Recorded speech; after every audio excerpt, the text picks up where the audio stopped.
السلام علیکم. چونکہ وقت قلیل ہے اس لیے بات مختصر کروں گا. آپ سب کا بہت شکریہ.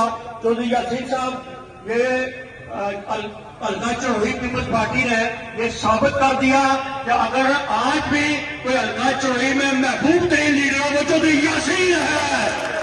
اتنے مختصر وقت میں اتنا بڑی شاندار کہہ دیں، میں ساری حلقہ چڑوئی کی پیپلز پارٹی کو مبارکباد دینا چاہتا ہوں.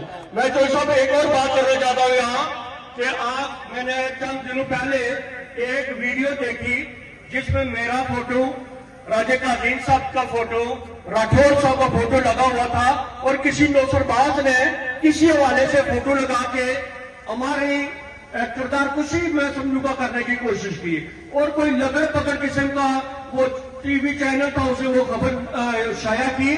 تو میں کہنا چاہتا ہوں جو بیرون ملک شرط پسند لوگ بیٹھے ہوئے ہیں انہیں کہنا چاہتا ہوں ہماری زبان بھی آپ سے تیز ہے، ہمارا ذہن بھی آپ سے تیز ہے اور ہماری معلومات بھی آپ سے تیز ہے. مت ہمارے ترجمان بنو. ہم نے لوگوں کو سیاست سکھائی ہے، ہم نے نہ چاپلوسی کی ہے، نہ شرط پسندی کی ہے، نہ کسی کو کرنے کی جرت دیں گے. ہم نے چودھری یاسین کا ساتھ بغیر کسی لالچ کے دیا ہے اور ہم نے تہیا کیا ہوا ہے کہ حلقہ چڑوئی سے فیڈرلزم کا خاتمہ کر کے دم دیں گے اور اس کے لیے ہم نے پہلا قدم اٹھایا تھا. آج بھی چودھری یاسین کے ساتھ ہیں، انشاءاللہ کل بھی رہیں گے. یہ شرط پسندی نہ ہمارے اسے توڑ سکتی ہے نہ ہمارے راستے سے ہٹا سکتی ہے. چودھری یاسین زندہ باد، پیپلز پارٹی زندہ باد. چودھری محمد محبوب ایڈوکیٹ صاحب وہ سٹیج پر ہیں اور اپنے خیالات کا اظہار کریں.